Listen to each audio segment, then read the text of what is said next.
shoot the artillery. I may never zoom or the enemy, but I'm in the Lord's army. I'm in the Lord's army. Yes, sir. I'm in the Lord's army. Yes, sir. I may never march in the infantry, ride in the cavalry, shoot the artillery. I may never zoom or the enemy, but I'm in the Lord's army.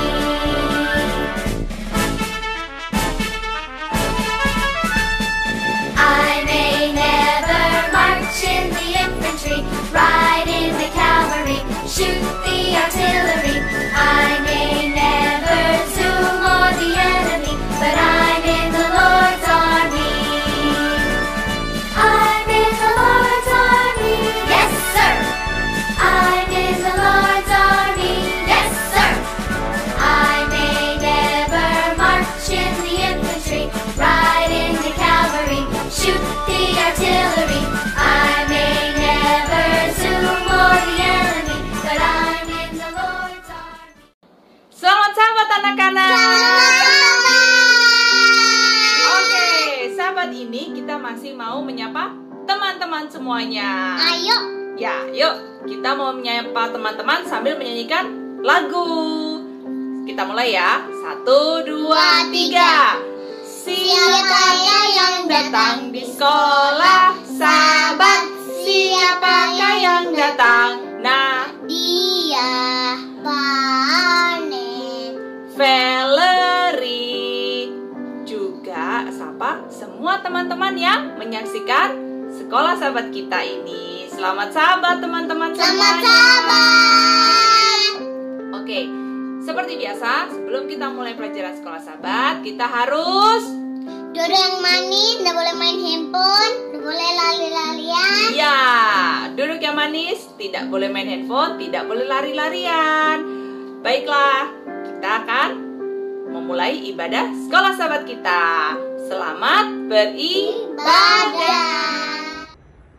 Teman-teman, mari kita berdoa bersama. Tuhan Yesus,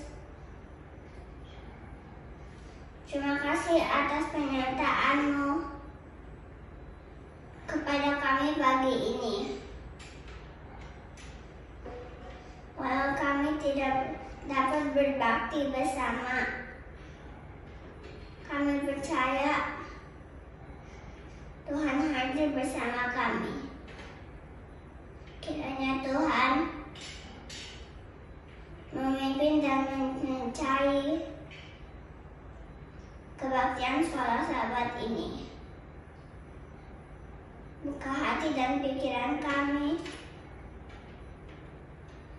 supaya kami dapat mengerti firman-Mu dengan baik. Kami serahkan kebaktian sekolah sahabat ke dalam tangan-Mu. Dalam nama Tuhan Yesus, kami berdoa dan mengucap syukur. Amin. Jesus loved me, this I know, for the Bible tells me so. Little ones to Him belong, they are weak, but He is strong. Yes, Jesus loved me. Yes, Jesus loved me. Yes, Jesus loved me. The Bible tells me so. Berita mission kita pada sahabat hari ini berjudul Tinggal di Rumah Sakit. Siapa yang nggak pernah ke rumah sakit? Semua pernah ya ke rumah sakit, pernah ketemu dokter, ketemu suster. Nah, ceritanya berita mission kita tentang seorang anak kecil laki-laki bernama Thomas Karauda. Saat itu Tom kecil berusia 5 tahun. Dia sakit-sakitan terus. Dia sudah dibawa ke dokter, dikasih obat, tapi nggak sembuh-sembuh. Malah kondisinya semakin memburuk. Sampai suatu hari saat dia berusia 6 tahun, Tom ini harus tinggal di rumah sakit. Jadi dokternya bilang ke maminya kalau Tom harus nginap di rumah sakit, nggak boleh di rumah lagi karena kondisinya semakin buruk. Terus dokter periksa Tom, di X-ray, diambil darah, terus dicek di laboratorium, tapi hasilnya juga jelek. Jadi Tom harus tetap tinggal di rumah sakit. Saat itu di Polandia lagi musim salju. Biasanya kalau musim salju, anak-anak di sana main papan seluncuran di salju. Si Tom kecil juga kepingin. Dia kepingin sekali bisa bermain seperti anak-anak yang lainnya, anak-anak sehat. Tapi karena Tom masih sakit, jadi dia cuman tidur di kasur rumah sakit, di kamarnya di rumah sakit, sambil lihat jendela.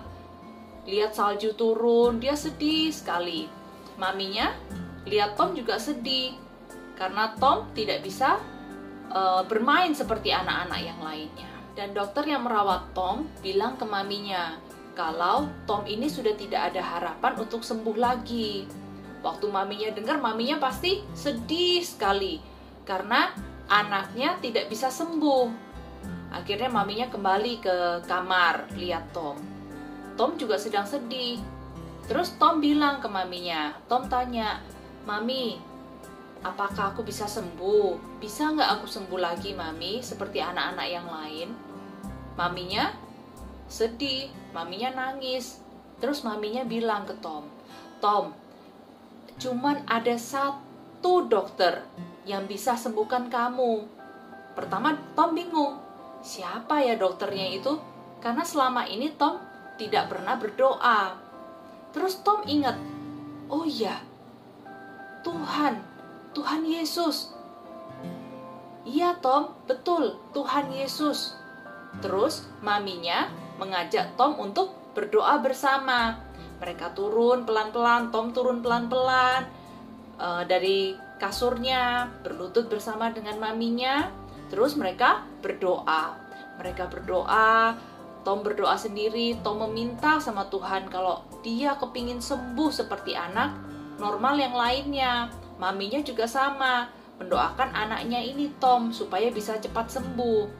Setelah mereka berdoa, keesokan harinya Tom merasa kok rada enak ya, kok badannya enak. Terus dia kok batuknya sudah kurang, nafasnya juga nggak sesak lagi. Udah besoknya lagi, setiap hari Tom berdoa sama mamanya.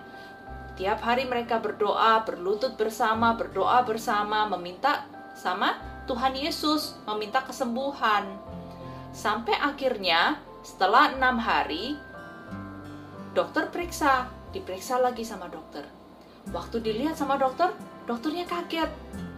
Hasilnya bagus semuanya. X-ray-nya, hasil X-ray paru-parunya bagus. Hasil darahnya juga bagus. Semuanya bagus. Akhirnya Tom diizinkan dokter untuk pulang. Setelah itu Tom sudah tidak pernah ke rumah sakit lagi. Sampai akhirnya Tom kembali ke rumah sakit lagi. Tapi kali ini Tom bukan lagi sakit. Thomas ini sekarang berusia 28 tahun dan dia sedang menyelesaikan sekolah kedokterannya. Dia kepingin menjadi dokter karena dia sudah bisa disembuhkan oleh Tuhan. Jadi dia kepingin untuk bisa menyembuhkan, membantu orang-orang untuk sembuh, untuk sehat lagi. Dia percaya kalau Tuhan sudah menyembuhkan dia, berarti Tuhan punya misi untuk dia supaya dia bisa menyembuhkan orang-orang yang lain. Tom kepingin supaya bisa menjadi dokter misi. Jadi dia dokter yang mengobati orang-orang yang berada di negara yang jauh. Dia kepingin seperti itu. Dia kepingin dikirim ke negara-negara yang jauh untuk mengobati orang-orang yang ada di sana. Itu cerita berita mission kita pada Sabat hari ini. Jadi anak-anak dalam kondisi apapun, meskipun kita sakit, jangan malah marah-marah. Tapi kita harus ingat sama Tuhan. Tuhan adalah dokter segala dokter. Jadi kita harus berdoa, meminta sama Tuhan supaya Tuhan yang menyembuhkan kita. Selamat sahabat anak-anak, terima kasih. Shalom, selamat sahabat anak-anak. Sahabat ini, Mem mau menceritakan tentang seorang wanita yang sudah sakit selama 12 tahun dan dia sembuh oleh karena kuasa Yesus. Wanita yang sakit pendarahan selama 12 tahun ini, dia mengeluarkan banyak sekali darah dan tidak berhenti. Nah, kalau di zaman dulu, wanita yang seperti ini itu dikatakan najis dan tidak boleh memegang siapapun, apalagi memegang laki-laki tidak boleh. Nah, begini ceritanya. Suatu hari pada saat wanita ini pergi ke tabib atau dokter,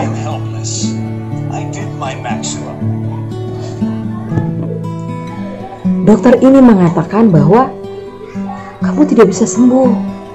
Aku sudah mencoba segala cara. Dan wanita ini, ya, jadi aku tidak ada harapan lagi. Dan dia merasa sangat sedih. Ketika dia merasa sangat sedih, dia tidak memiliki harapan. Dan akhirnya dia bingung. Dia mau marah dan dia akhirnya menangis. Dan dia pergi dari tabib itu dengan hati yang sangat hancur. Namun ketika dia pergi di hari yang sama, dia melihat segerombolan orang sedang berjalan. Kamu tahu? Gerombolan orang itu dipimpin oleh Yesus. Orang-orang sangat excited sekali mengikut Yesus. Ketika dia melihat itu, dia bertanya dengan orang yang mengikuti perjalanan, "Ada apa yang terjadi?" Dan orang itu menjelaskan, "Kami sedang mengikuti Yesus. Yesus bisa menyembuhkan, bisa melakukan segala hal, dan sangat menakjubkan." Dan wanita itu sangat terpukau. Wah, berarti Yesus bisa menyembuhkanku juga. Lalu wanita itu mengatakan, kalau aku bisa mengikuti dia dan diam-diam memegang jubahnya, maka aku pasti akan sembuh. Karena selama ini aku sakit pendarahan selama 12 tahun. Laki-laki langsung, "Hah? Jangan, kalau gitu kamu tidak boleh menyentuh Yesus." Tadi Mem sudah bilang bahwa wanita yang sedang pendarahan pada saat itu sangatlah najis, jadi tidak boleh memegang siapapun. Nah, laki-laki ini mengatakan, "Bu, jangan, tidak boleh." Tapi wanita ini tetap pergi dan dia mengedap-edap mengikuti kelompok kerumunan itu untuk memegang Yesus.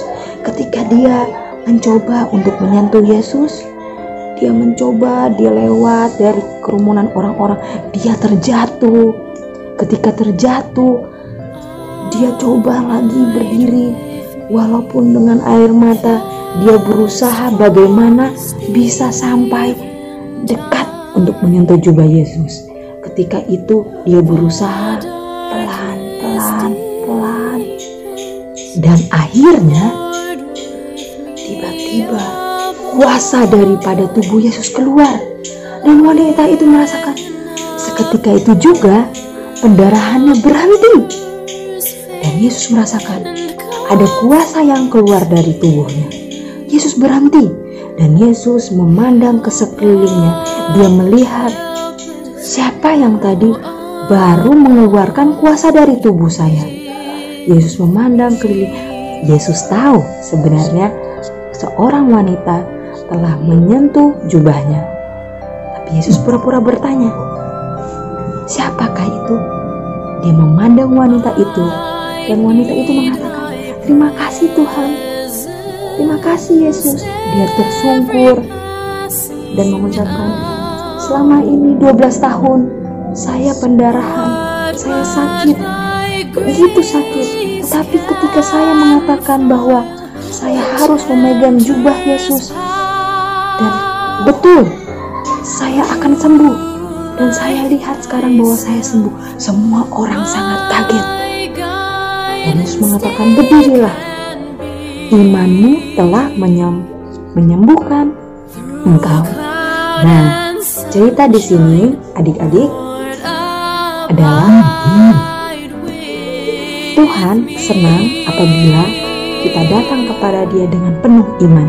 Sama seperti wanita yang sakit selama 12 tahun ini, Yesus pun menunggu kita agar kita datang kepada Dia dengan iman. Selamat Sabat, Tuhan memberkati. Halo anak-anak, selamat hari Sabat. Apa kabar hari ini? Semoga semuanya dalam keadaan baik, sehat, dan tetap selalu bersukacita. Apalagi hari ini adalah hari Sabat. Baiklah, saat ini Miss akan ceritakan cerita untuk anak-anak primary.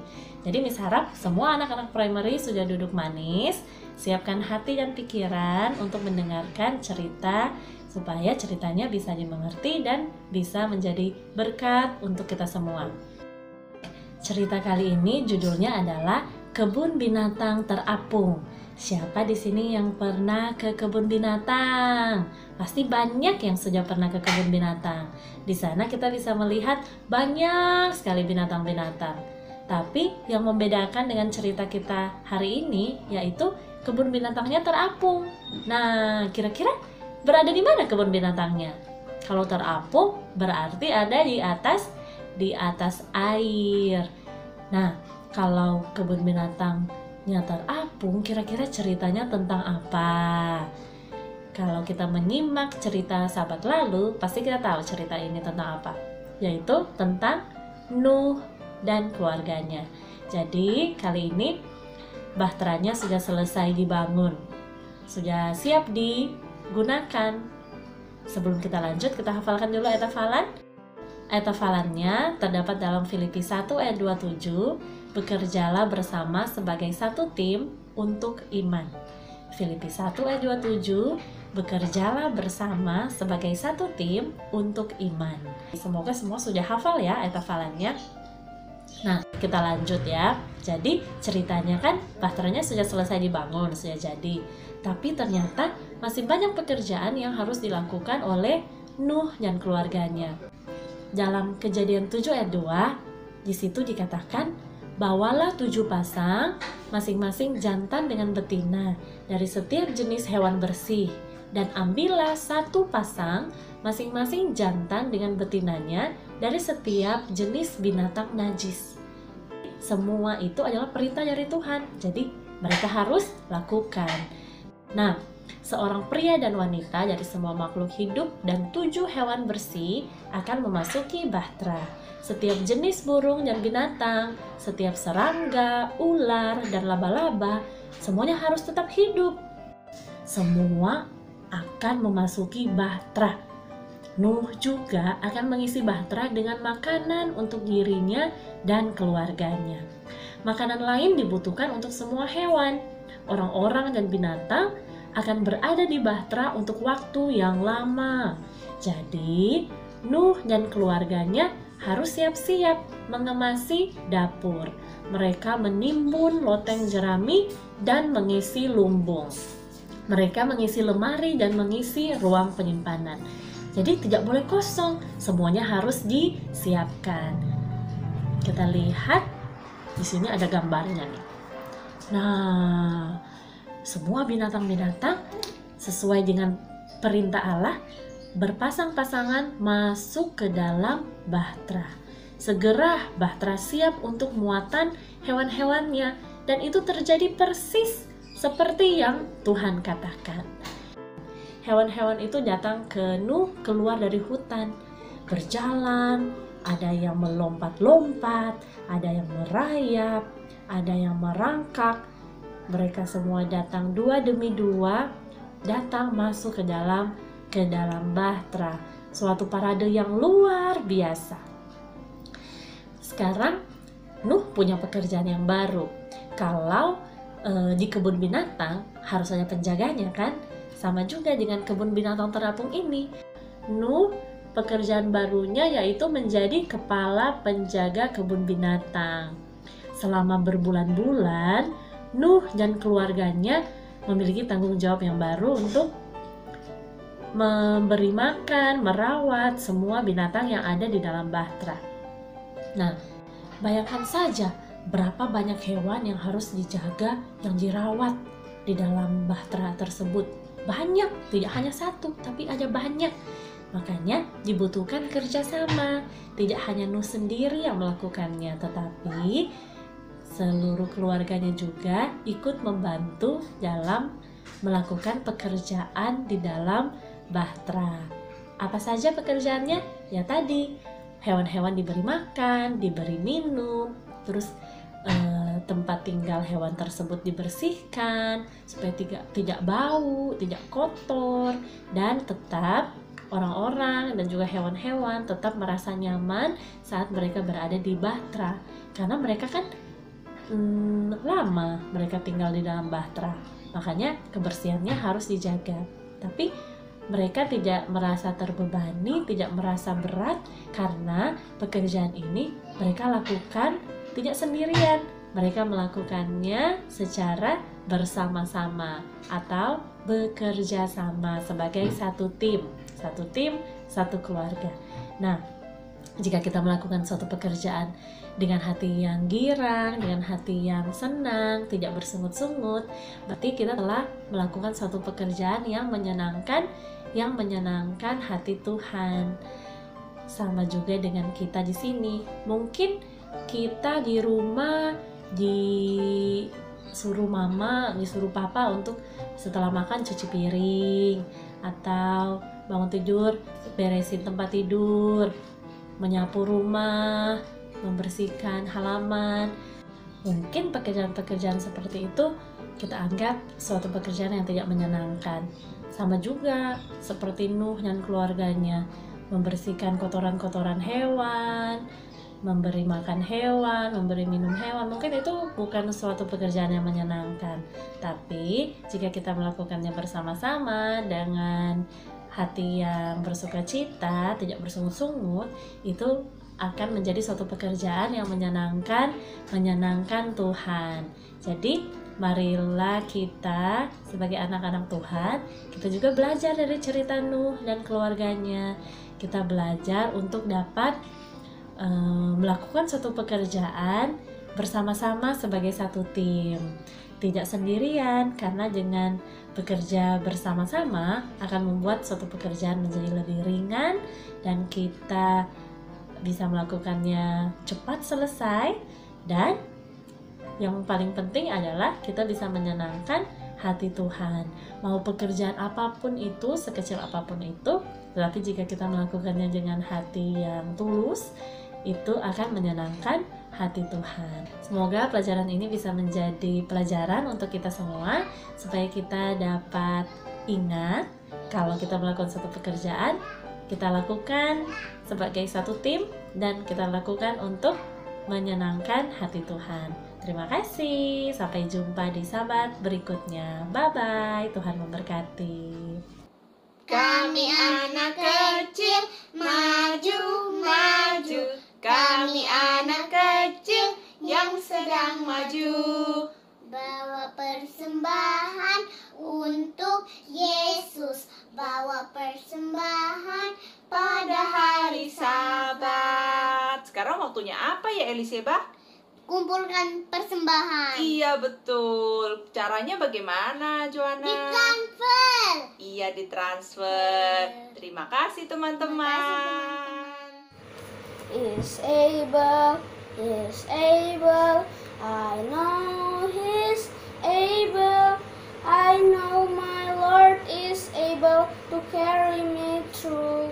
He healed the broken-hearted and set the captive free. He made the lame to walk again and caused the blind to see. I know He's able, I know He's able. I know the Lord sama-sama kita berdoa.